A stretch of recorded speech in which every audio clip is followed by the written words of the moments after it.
Our next step for our mask is on the upper part of the mask where it had more of a curve.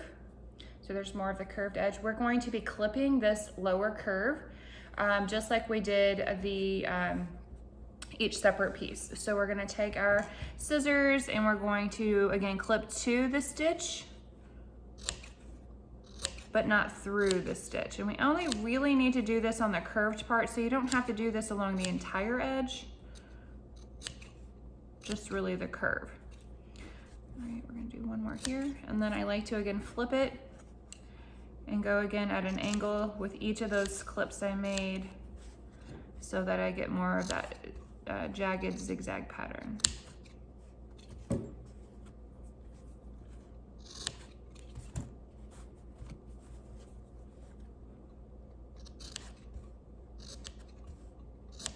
Okay, so we're gonna just kind of discard all my pieces. Okay, so now you'll notice that this has the jagged or zigzag edge on that curved part. So at this time, what we're gonna do is we're gonna take this, and it's kind of like rolling a sock, and we're gonna kind of turn that inside out, or right side out, I should say.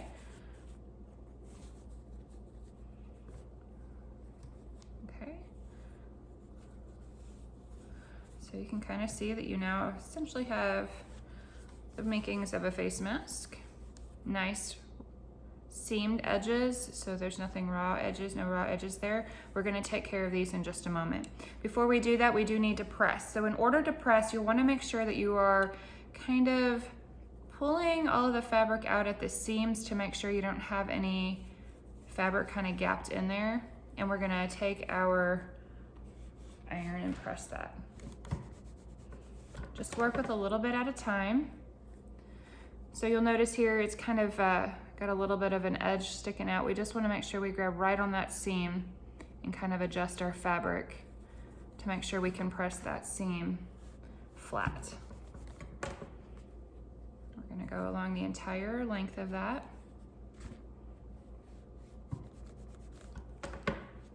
So that we have a nice crisp edge. And then we're going to do the other side as well.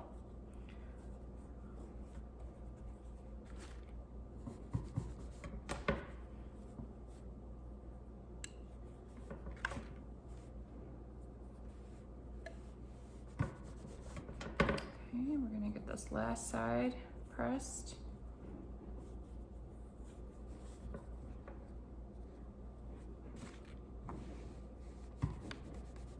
Okay. All right, and then you can kind of just go in the middle and make sure you have everything kind of pressed flat. So at this time you have a really nicely shaped face mask. All of the edges are nice and crisp. Okay, so at this time what we want to do is take in our elastic bands. You guys were each given 2. You're going to take those and you're going to take and kind of separate them like that. You're going to take one side and you are going to hang that over at about 5/8 of an inch, close to the edge. It doesn't have to be right on it, but close to it. And then we're going to pin that in place.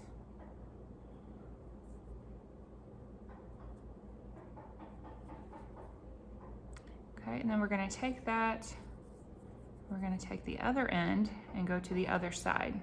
So it's kind of sticking up like that right now. And we're going to pin that one in place as well.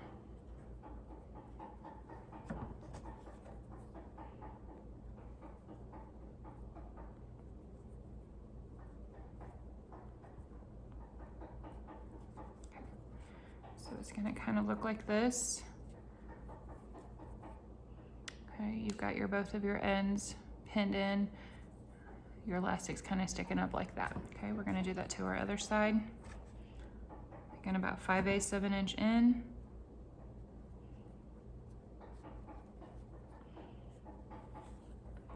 Take our other end and go to the other side.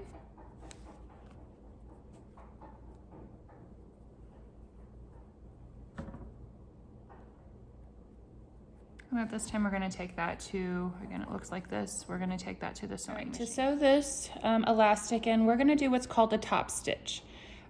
You guys practice doing this with your lanyards as well. So in order to do this, we want to stick our fabric under, and our elastic's going to kind of go under as well. So we have to make sure we don't catch some of the edges. We want to just kind of stick that under there. It's kind of back here. We're going to line the edge of our presser foot up even with this long edge. We're going to be sewing all along this long edge. Lower your presser foot. At this time, I usually pull this pin out so it kind of flattens everything, because that pin was making everything, the elastic, stick up pretty high. Okay, so our elastic is sandwiched between our fabric and our presser foot. We're going to sew forward again about 3 stitches. We're going to reverse about 3 stitches. Okay, and now we're going to continue sewing, keeping the edge of our presser foot even with the edge of the fabric all the way along the entire length.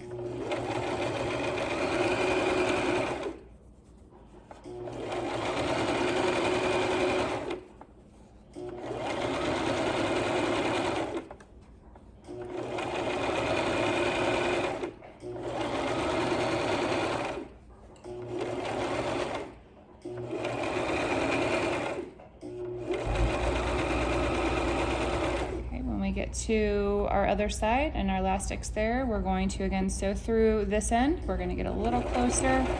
When our elastic starts to go underneath of our presser foot, we can then remove this last pin and sew across it. Reverse 3 and then sew off, making sure not to catch your loop of elastic, because we don't want to catch that underneath there. Okay, we're going to take that out. So you can see that we have sewn our elastic to our edge on both of those sides. If you look at the front, you've got this nice top stitch edging all along there. That's also going to allow your face mask to lay flatter, which is what you want, so it doesn't puff up on your face. Okay, we're now going to do the same thing to our other edge. So again, carefully placing that under there. Press your foot even with the edge of your fabric, and my elastic is under here so I can carefully remove my pin. We're going to sew forward. Reverse a few. And then keep sewing forward.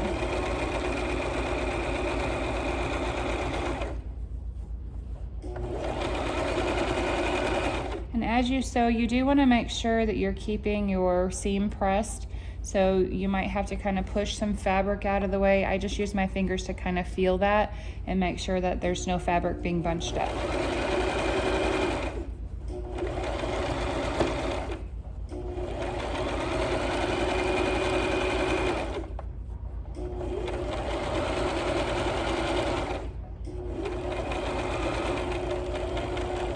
My elastic is under here, but it's not to my needle yet, so I'm going to pull my pin out and sew to the end.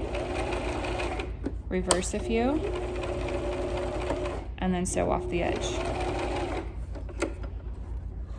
We're going to cut that loose. Okay, at this time I want to make sure that I remove any loose threads that I have, so we want to cut all of these off.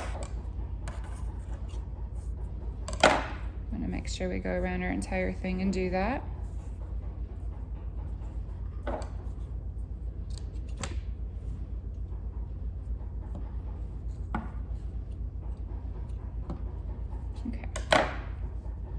At this time, what we're going to do is we're going to do the double turn hem.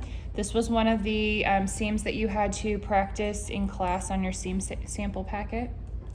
In order to do that, what you're going to do is take this raw edge. If you have a lot of frays like that, you can cut those little things off. All right, so we're going to take our raw edge, our elastics are sewn in. We're going to fold it once, narrow hem, and then fold it again in order to make sure we have all of our raw edges covered. Okay, so again, we're going to take that, we're going to fold it in once. There's not an exact measurement. I would say it's anywhere from maybe 1/4 inch to maybe 5/8 of an inch 1/2 inch maybe, just nothing too big, but kind of a small turn, and then you're going to turn it again to make sure there are no raw edges. Okay, we want to pin that in place. Again, going through all the layers of fabric, so there's a lot of layers there. I think 6 layers is what we're going to be pinning through. It's also what you're going to be sewing through. Okay, so again, I turned that and I pinned. I just went ahead and put 2 pins in, that's probably plenty. Making sure to keep this extra elastic out of the way. Okay, I'm gonna go ahead and do my other side as well. So again, we're gonna take that and we're going to make sure your ends are kind of being turned in. So turn, and then turn again. And pin that in place.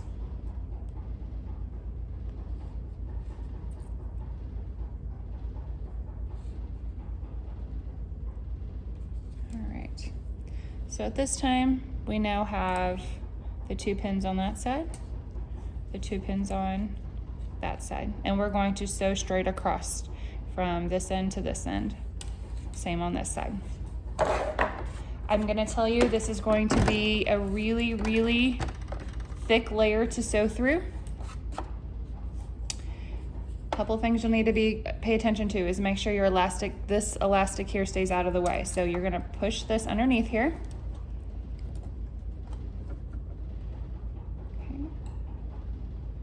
You're gonna sew kind of right in the middle of this. So your needle kind of hit right in the middle of that, so you're kind of gonna have to just eyeball that. We're gonna start sewing again. You're gonna have to possibly push your fabric through or even pull it from the back because it's so thick when you first start. So once you do that, you're gonna reverse a few. And then again, keep sewing. Pull your pins out when you get to them. Sewing all the way down the length. Get to our next pin and pull that out. Sew to our end, reverse, and then sew off. We're going to remove that.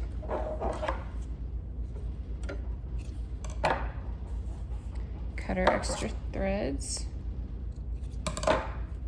Okay, so you can see, let's see, wrong direction. Got a nice stitch right down the center. And my elastic is nicely held in. Okay, we're gonna do that to our other side. Another maybe quick hint as well is this thread here I've got cut a little short. By doing that, I risk whenever this starts, that thread is gonna come out of my needle. So you always wanna make sure you have a long enough tail. Otherwise you're gonna be rethreading your needle frequently, which can just get frustrating. Okay, so again, we're gonna stick this under her, keeping our elastic band out of our way. Sewing forward a few stitches. Reversing. And then sewing forward. Removing our pin. Removing our next pin. Reversing. Sewing off the edge. Okay. All right, your last thing is two things. Always make sure, do not ever turn projects in with loose threads. That is actually part of your scoring, is to make sure you cut all loose threads off. So go around your entire project, cut those loose threads off, or those extra threads, I should say, not necessarily loose. All right, so I have now a finished face mask. Elastics are in. So your last thing is these are adjustable. So you do want to be sure that you don't pull them all the way off the end, but you can put your face mask on for you, or if you were giving this to someone, then they can adjust, of course, the metal, or not the metal, but the rubber pieces on the end so that they can get the length correct. Those will slide back and forth. As long as you don't slide it completely off, you're good. And that is your face mask for class.